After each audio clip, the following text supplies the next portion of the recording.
ठीक, तो कल हम क्या कर रहे थे?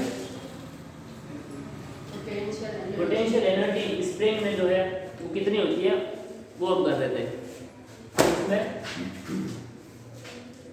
थोड़ा सा हमारा रह गया था ना,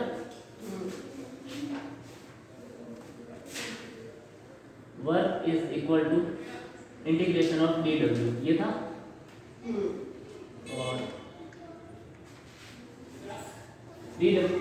और डी डब्ल्यू कितना आया था हमारे पास? एफ सी एक्स कितना आया था? F D x. Okay, F कितना था? एफ इज इक्वल टू के एक्स था। एफ इज इक्वल टू के एक्स और डी एक्स का डी एक्स। हाँ, इधर एफ की जगह मैं क्या लिख दूं? के एक्स और डी एक्स।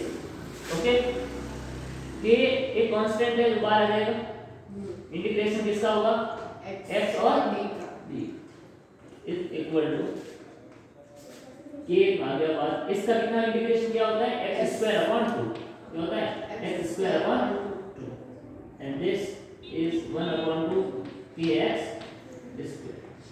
ठीक है, ये क्या था? Work done on spring, work done on small displacement. spring, work done on spring is convert into अच्छा ये वोल्ट डिस्प्लेसमेंट के लिए कर रहा था ना? हाँ, ये वर्क हमने किया ना स्प्रिंग पर, यही वर्क इसकी क्या बन जाएगी? एनर्जी। तो this work done on spring is convert into its potential energy, है ना? U is equal to half kx square। Okay, ये हो गया।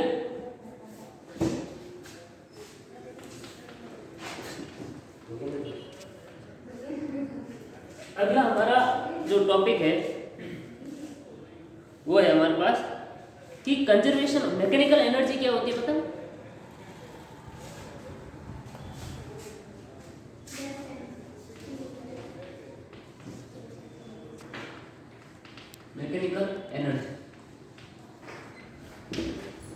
मैकेनिकल एनर्जी होती है पोटेंशियल एनर्जी और काइनेटिक एनर्जी का सम होता है ना, उसको हम बोलते हैं मैकेनिकल एनर्जी। क्या होते हैं? हाँ, किसका sum? Kinetic and potential energy. Sir वो यू लिखा है, यू, ये वाला U, kinetic energy plus potential energy. ये इन दोनों के सम को क्या बोले? Mechanical energy. ठीक है, kinetic energy and potential energy. ठीक है, अब हेडिंग डालते हैं conservation of mechanical energy.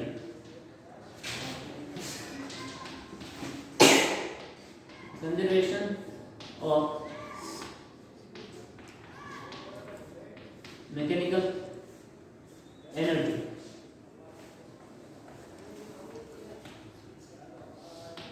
Mechanical energy का कंजर्वेशन।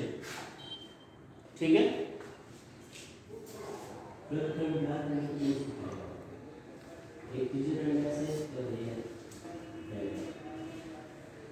तो किसी भी ऑब्जेक्ट की मैकेनिकल एनर्जी होती है ना, वो कंजर्व रहती है। मतलब क्या है? इधर देखो,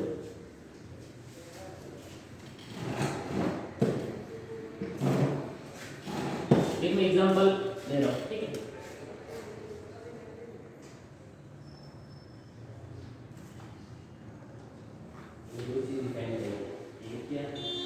देखो ये एक हमारी टंकी है। ठीक है, टंकी है। ठीक है, इसमें हमने 10 लीटर वाटर डाला है। कितना? 10 लीटर वाटर।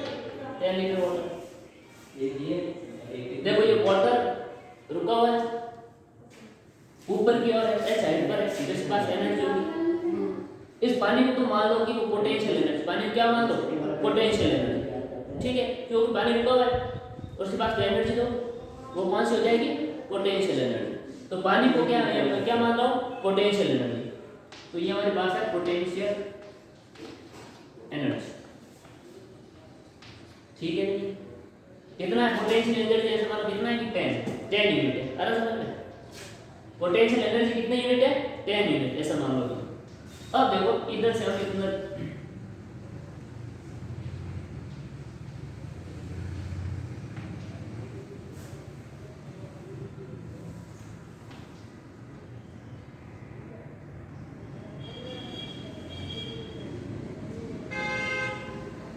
और ये नल है और यहाँ पर इससे हमने नीचे बाल्टी कर दी, ठीक है।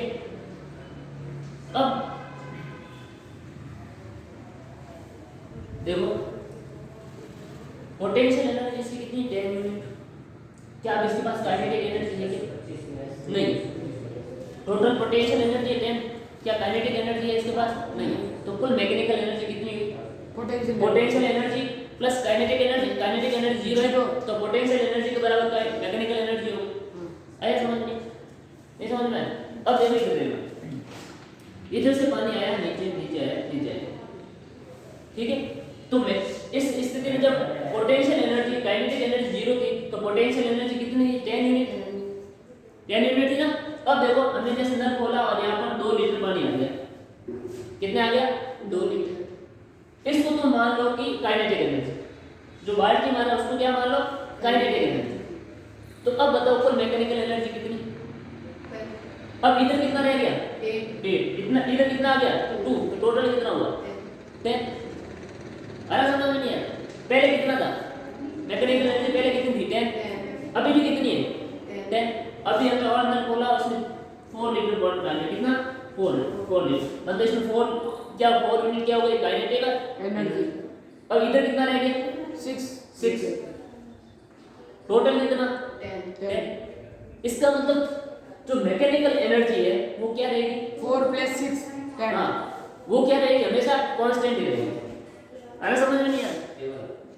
कभी काइनेटिक एनर्जी 0 हो जाएगी और कभी पोटेंशियल। जैसे कि और अब सारा का सारे पानी इसमें आ गया, 10 का 10 इसमें आ गया। अब पोटेंशियल कितना? इधर कितना रह गया? 0। इधर कितना रह गया? Kinetic energy 10। तो टोटल कितना? Kinetic energy = mechanical energy. अरे समझ में? तो कुल मिला के बात करो, इधर मैकेनिकल एनर्जी तो हमेशा कितनी आ रही है? 10 ही आ रही है। तो क्या कुछ घटा, कुछ बढ़ा? कुछ नहीं बढ़ा। तो यही तो क्या है? कंजर्वेशन। इसको ही क्या बोलते हैं? कंजर्वेशन। लेकिन ये कंजर्वेशन तभी होगा जब फोर्स कैसा हो? कंजर्वेटिव हो। कैसा हो? कंजर्वेटिव। फोर्स कंजर्वेटिव का मतलब क्या है? कि ऐसा फोर्स जो पाथ पे डिपेंड ना करे। जैसे ग्रेविटेशन, इसमें कौन सा फोर्स काम कर रहा है? ग्रेविटी काम कर रही है। Yes sir. तो ग्रेविटी पाथ पे डिपेंड नहीं करेगी। पानी सीधा लेके आओ, चाहे इसको यहाँ से घुमा के लेके आओ, एनर्जी तो सेम रहेगी। अरे समझ में नहीं आया? अब पानी को ऐसे घुमा के लेके आओ 2 लीटर को, फिर भी एनर्जी तो उतनी रहेगी ना। 2 लीटर पानी है, 2 यूनिट होगी। आया समझ में नहीं आया? तो फोर्स हमेशा कैसे होने चाहिए? Conservative force. नॉन कंजर्वेटिव नहीं, जो पाथ पे डिपेंड करे वो होते हैं कौन से? Non conservative. कंजर्वेटिव फोर्स कौन से होते हैं? जो पाथ पे डिपेंड नहीं करे। अरे समझ में नहीं है? भाई पानी कौन सी रास्ते लेके आ जाओ, भाई यहाँ से पानी घुमा के तो ऐसे लेके आए, फिर भी डिस्टेंस तो इतना ही है ना, h। आया समझ में? तो ये फोर्सेस क्या होते हैं? Conservative force. आया समझ में नहीं है? अब कोई भी मोशन होता है, मान लो किसी के पास एनर्जी, पोटेंशियल एनर्जी थी, ठीक है, वो सारी की सारी कन्वर्ट हो जाएगी काइनेटिक एनर्जी में। फिर मैकेनिकल एनर्जी तो कितनी रहेगी? उतनी ही रहेगी। तो कोई भी मोशन होता है, पानी का जैसे मोशन होता है, ठीक है, जो कोई भी मोशन होता है किसके अंडर में? ग्रेविटी के या कंजर्वेटिव फोर्स के अंडर में। तो काइनेटिक एनर्जी और पोटेंशियल एनर्जी का सम होगा, वो क्या रहेगा? हमेशा कांस्टेंट रहेगा। लिख लें इसको, तो लिखो during any motion, during any motion under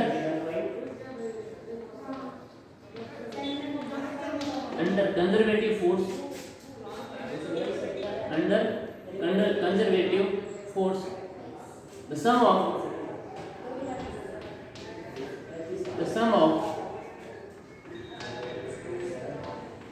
kinetic energy and potential energy, the sum of kinetic energy and potential energy, sum of kinetic energy potential energy को हम क्या बोलते हैं? Mechanical energy remain constant, remain constant.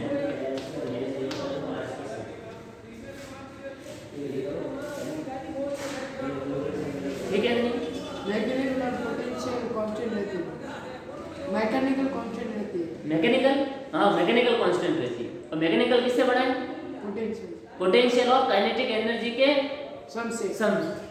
आया समझ में? नहीं? अब देखो हम एग्जांपल लेते कि ऐसा प्रूफ करते हैं, ऐसा होता है क्या? नहीं। ठीक है,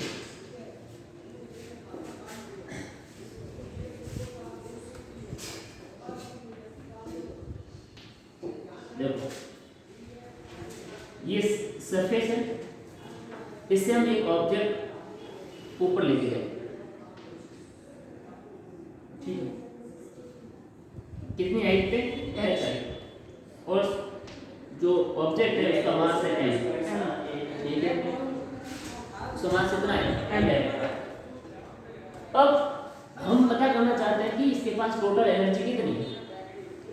तो किसी इंस्टेंट पे हो सकती है, मान लो कि इधर देखो मैंने कोई ऑब्जेक्ट यहाँ रखा है h हाइट पे, तो इसके पास क्या ये मोशन कर रहा है?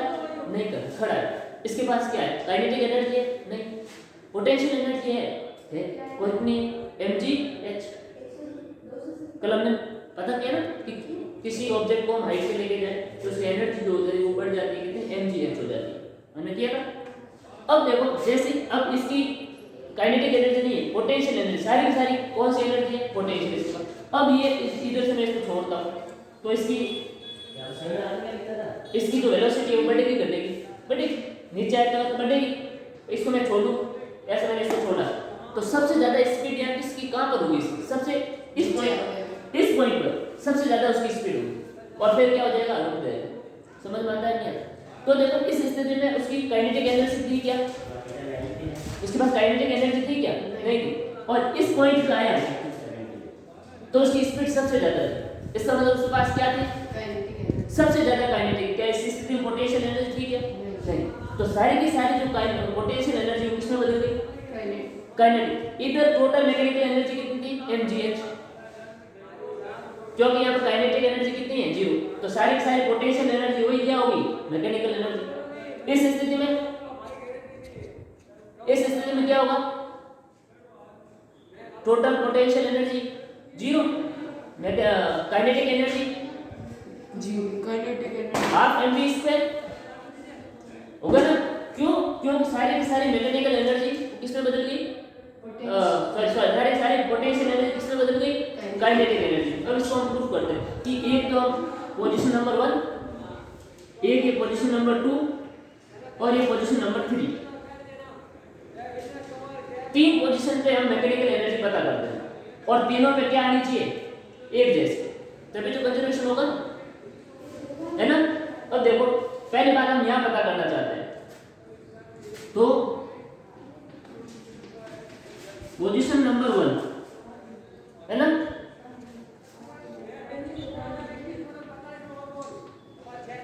Mechanical energy is equal to क्या होगा? इज इक्वल टू क्या होगा? Kinetic energy plus potential energy. ठीक है, होगा कि नहीं होगा? तो देखो पोजीशन नंबर 1 पर काइनेटिक एनर्जी कितनी? रुका हुआ है 0। काइनेटिक एनर्जी कितनी? 0। पोटेंशियल एनर्जी कितनी? P मान लो P कितनी? ये 1 G, ये क्या है? M, ये क्या है? H, और इसको ऊपर लेके गए तब फोर्स कितना लगा? mg। H. और हाइट कितनी है h, तो H. पोटेंशियल एनर्जी कितनी हुई mgh mgh। नहीं समझ में आया? आ गया तो इसकी पोटेंशियल एनर्जी कितनी होगी mgh mgh। तो टोटल मैकेनिकल एनर्जी कितनी हुई भाई mgh mgh। तो यहाँ मैकेनिकल एनर्जी कितनी है mgh। आया समझ में नहीं? अब ये mgh यहाँ भी आनी चाहिए और ये mgh यहाँ भी आनी चाहिए। या किसी भी पॉइंट पे आप पता कर लो ये कितनी आनी चाहिए mgh टोटल मैकेनिकल एनर्जी। आना समझ में नहीं है तो पता करके देखे। अब मेरे को एक बात बताओ, अब पहले इसको प्रूव कर लेते ना, प्रूव कर लेते हैं कि पोजीशन नंबर 2, पोजीशन नंबर 2 ठीक है, ये यहाँ से यहाँ तक पूरी हाइट कितनी है h। मैं मान लूँ कि यहाँ से यहाँ तक हाइट जो है कितनी मान लूँ l मान लूँ, कितनी मान लूँ l। तो बताओ ये हाइट कितनी रहेगी l minus h भाई पूरी कितनी है h, ये कितनी है l, तो ये कितनी रहेगी h माइनस l। नहीं समझ में आया? मैंने भी यही बोला ना सर, l minus h नहीं समझ में आया? आगे ये हाइट कितनी रहेगी h माइनस l। अब ये बॉडी यहाँ पर है, इतनी नीचे आ चुकी है, ये यहाँ पर है बॉडी, तो उसके पास पोटेंशियल एनर्जी कितनी होगी m h minus l mg h minus l h minus l। l, ये उसकी क्या हो जाएगी पोटेंशियल एनर्जी। नहीं समझ में आया? आ गया भाई ये कितनी हाइट पर है ऑब्जेक्ट h माइनस l, इतनी हाइट पर है और फोर्स कितना है mg, तो इसके पास एनर्जी पोटेंशियल एनर्जी कितनी है h minus l h minus. आइए समझ। अब यहाँ से यहाँ नीचे आया है, यहाँ से ये ऑब्जेक्ट जो यहाँ नीचे आया है, तो यहाँ पर कुछ उसकी वेलोसिटी होगी कि नहीं होगी? होगी। मान लो यहाँ कितने पे था 0 0 यहाँ कितने पे v पे, v कुछ स्पीड होगी उसकी, तो यहाँ पर इसका मतलब यहाँ पर उसकी कुछ काइनेटिक एनर्जी होगी। आया समझ में? तो देखो पोजीशन नंबर 2 मैकेनिकल एनर्जी,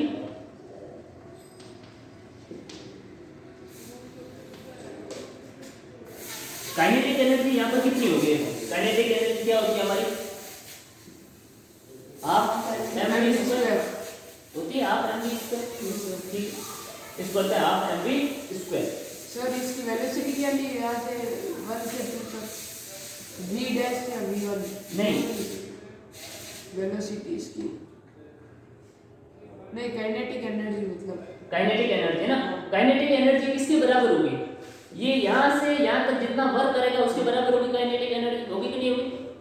होगी। होगी। तो यहाँ से ये यहाँ पर नीचे की ओर खींच रहा है, फोर्स कितना है mg, डिस्प्लेसमेंट कितना हुआ l, l वो किसके बराबर होगी? काइनेटिक एनर्जी के बराबर होगी कि नहीं? नहीं समझ में आ गया। तो क्या हो जाएगा? काइनेटिक एनर्जी कितनी आई mg l l, potential energy कितनी mg h minus l mg h minus l h minus l। आया समझ में नहीं है? और ये mg l plus mg h minus mg l, इसको दोनों मैंने कर ली, प्लस का mg ये माइनस से का ये गया, पीछे क्या रह गया mg h प्लस का हाँ मैकेनिकल एनर्जी इस पोजीशन पे कितनी आई mg h mg h आई कि नहीं? अब तीसरी में भी अब तीसरी position, position number 3 mechanical energy ठीक है नहीं? Kinetic energy plus potential energy क्या होगी? देखो पोजीशन नंबर 3 क्या है यहाँ पर? यह हाइट है क्या? ये हाइट तो नहीं है ना? नहीं है। बिल्कुल इस पोजीशन पर हाइट तो नहीं है, mg ओनली ओनली कितनी होगी mg mg पोटेंशियल एनर्जी कितनी 0 0 होगी ना। और काइनेटिक एनर्जी सबसे ज्यादा, कितनी काइनेटिक एनर्जी? यहाँ से यहाँ तक जो वर्क करेगा वो इसकी क्या होगी काइनेटिक एनर्जी काइनेटिक एनर्जी। यहाँ से यहाँ तक कितना वर्क किया उसने? mg फोर्स mg h और डिस्प्लेसमेंट कितना mg हाँ h अरे समझ में नहीं आ रहा? तो क्या हो जाएगा ये mg h हाँ इसकी काइनेटिक एनर्जी कितनी है mg mgh और पोटेंशियल एनर्जी कितनी 0 0। आया है ना। तो ये क्या हो जाएगा अपना, ये कंजर्वेशन समझ में आ गया कैसे वो कंजर्व हुआ। Yes sir. हाँ। अब देखो अगला जो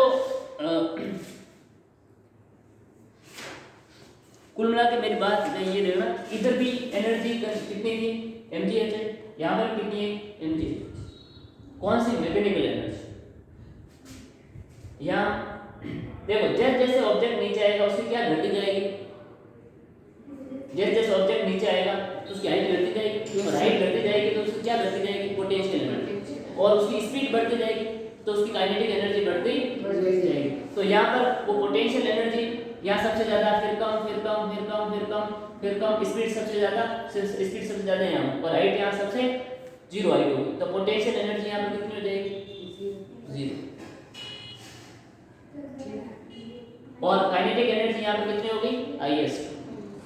सबसे अरे तो सारी की सारी पोटेंशियल एनर्जी किसमें बदल गई, काइनेटिक एनर्जी।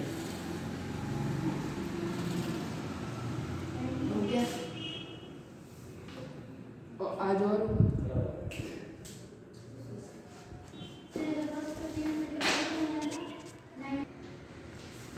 तो अब हम देखते हैं कि स्प्रिंग में मैकेनिकल एनर्जी कैसे कंजर्व होती है ना।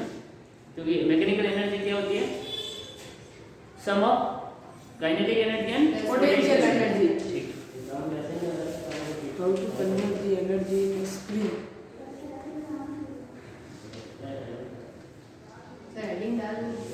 हाँ ये ना मैकेनिकल एनर्जी,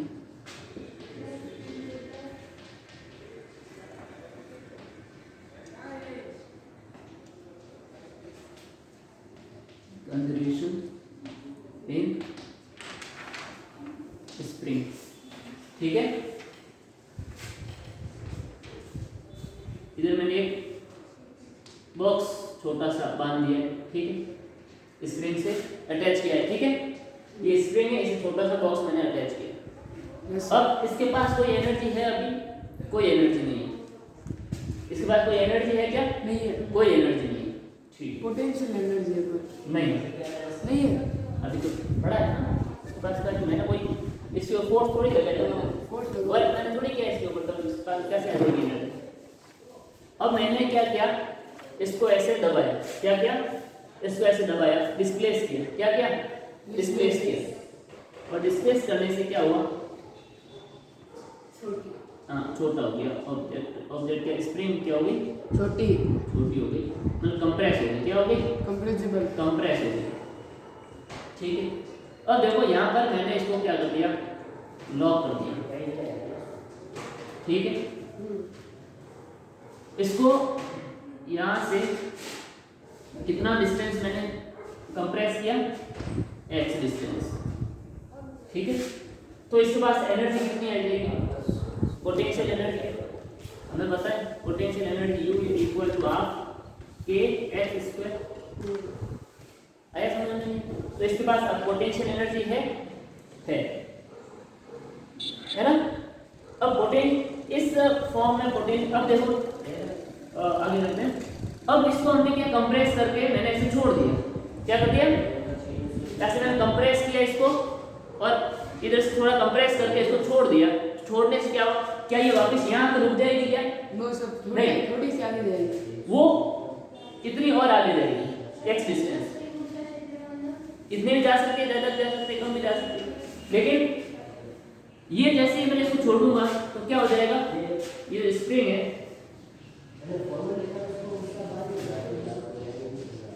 यहाँ तक बहुत हाँ जल्दी यहाँ तक आ जाएगा।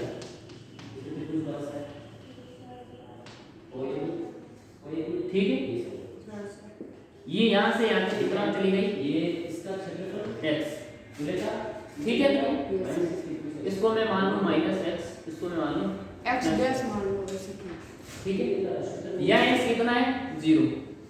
ठीक है, अब मेरे को बात बताओ, यहाँ पर मैंने इसको जब दबाया, अब इस जगह मेरे को तो मैंने इसको यहाँ पर लॉक कर दिया, तो इसके पास एनर्जी है, कौन सी एनर्जी है, पोटेंशियल एनर्जी। इस जगह मेरे को बताओ कि क्या इसके पास काइनेटिक एनर्जी है? नहीं है। नहीं। क्यों? इमोशन में नहीं नहीं है। मैंने इसको लॉक करके रखा है। तो यहाँ पर देखो, यहाँ पर काइनेटिक एनर्जी नहीं है, पोटेंशियल एनर्जी एनर्जी तो है पर एनर्जी है, लेकिन काइनेटिक एनर्जी नहीं है। इसके पास कौन सी एनर्जी? पोटेंशियल। और पोटेंशियल एनर्जी कितनी है? 1/2 kx²। ठीक है, ऐसा समझ। तो टोटल मैकेनिकल एनर्जी कितनी हुई इसकी? हाफ kx², जो कि काइनेटिक एनर्जी है नहीं। 0 अरे समझ। अब मैं क्या करूँ? अब मैंने इसको जैसे छोड़ा तो फटाक से वापस जाएगी, वापस जाके यहाँ पे रुकेगी। इसको मैंने यहाँ पर लॉक कर दिया। अब यहाँ से स्पीड इसकी 0 थी, यहाँ इसकी बढ़ेगी बढ़ेगी बढ़ेगी, यहाँ आएगी, फिर घटेगी घटेगी घटेगी और यहाँ पर 0 हो जाएगी। ऐसे ही तो होता है। इसको ऐसे छोड़ा, ये वापस गई ऐसे, फिर वापस, फिर ऐसे, ऐसे ही हुआ ना। इधर रुकी हुई थी, फटाक से ऐसे फास्ट गई और यहाँ पर रुक गई। तो यहाँ कैसे रुकी होगी? आपने लॉक किया इसीलिए। यहाँ पर 0 थी, तो यहाँ पर इसकी स्पीड कम, भाई 0 से फिर बढ़ी बढ़ी बढ़ी, सबसे ज्यादा, फिर कम कम कम, फिर 0, ऐसे ही हुआ, फिर वापस आई होगी। आ रहा समझ में? नहीं आ रहा? तो यहाँ पर देखो, यहाँ पर स्पीड क्या है? सबसे ज्यादा।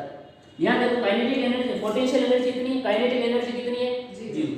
फिर ये थोड़ा इधर जाएगा तो इसकी पोटेंशियल एनर्जी घटेगी, तो x घटेगा, लेकिन काइनेटिक एनर्जी बढ़ेगी क्यों? स्पीड बढ़ रही है इसकी। और काइनेटिक एनर्जी बढ़ेगी, पोटेंशियल एनर्जी क्योंकि स्पीड बढ़ेगी। यहाँ काइनेटिक एनर्जी सबसे ज्यादा, क्यों? यहाँ स्पीड सबसे ज्यादा होगी तो इसके बाद पोटेंशियल एनर्जी 0। आया समझ में? अब ये आगे बढ़ा, फिर इसके पास क्या आ गई? पोटेंशियल एनर्जी, क्योंकि ये वापस यहाँ जाएगा, नहीं यहाँ जाएगा, यहाँ क्यों आएगा? क्योंकि इसके पास पोटेंशियल एनर्जी होगी। जैसे ही आगे बढ़ा, x बढ़ा, तो इसके बाद पोटेंशियल एनर्जी थोड़ी बढ़ी, लेकिन काइनेटिक एनर्जी भी है, क्यों? क्योंकि मोशन भी। अब ये बढ़ा, आगे बढ़ा, पोटेंशियल एनर्जी बढ़ती गई, काइनेटिक एनर्जी कम होती, क्यों? क्योंकि स्पीड घट रही और यहाँ की रुकेगी, तो काइनेटिक एनर्जी कितनी? 0। पोटेंशियल एनर्जी कितनी? यहाँ पर हाफ kx²। तो दोनों जगह देखो, यहाँ पर मैकेनिकल एनर्जी कितनी थी? Half kx²। Half kx²। और यहाँ पर मैकेनिकल एनर्जी कितनी हुई? Half kx²। और यहाँ पर कितनी होगी? 0। पोटेंशियल एनर्जी 0, लेकिन ये पोटेंशियल एनर्जी पूरी किस में कन्वर्ट हो गई? काइनेटिक एनर्जी में। तो हाफ mv²। हाफ m, लेकिन हाफ mv² हम उस बेस किसका एक्सप्रेशन क्या आता है जितना रहेगा, लेकिन ये सारी एनर्जी यहाँ किस में बदल गई होगी? Half kx²। क्योंकि इसका मतलब वो जो हमारी क्या होगी काइनेटिक एनर्जी, वो इसके बराबर ही होगी। आया समझ में? नहीं आया? तो ये कंजर्वेशन होगा कि नहीं? यहाँ पर पोटेंशियल एनर्जी, यहाँ x कितना है? 0, ये -x, ये वाला +x। यहाँ पोटेंशियल एनर्जी कितनी है भाई? 0। काइनेटिक एनर्जी होगी कितनी? सबसे ज्यादा। ठीक है। और यहाँ पर काइनेटिक एनर्जी कितनी?